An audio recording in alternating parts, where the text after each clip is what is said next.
Hi there, and welcome back to another episode of Quick Win Wednesday. This week we're going to focus on the higher order message called each, which is a replacement for the foreach loop, which we can use if we're only using the foreach loop to call another function inside our object.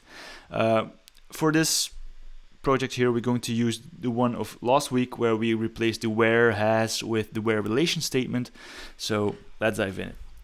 Alright, so last week we have focused on the where relation function here, which makes it possible to query on a user object only focused on the values of the relation. So this returns users, and as you can see here, we only use a for each loop to loop over all the users and then call a function inside that user object. Well, in Laravel we can do this in a shorter way, so users. And like I said, we're going to use the each higher order message, and we're going to just call the same method that we did before. Deposit. There we go.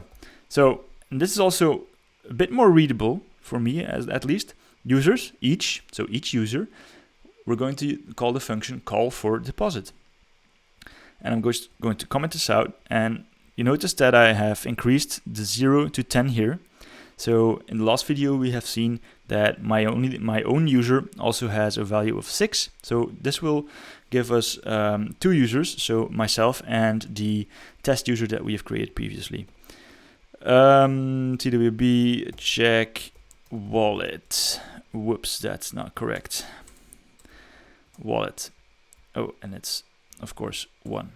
Okay, there we go. So an email has been sent to bert@vilpo.be and test@test.com. So if we replace the for each with the higher order message each and save the file and run it again, this actually gives us the exact same output. So get rid of this, and this looks a lot more cleaner, doesn't it? I like this. So that's it for this week. See you next week. Bye bye.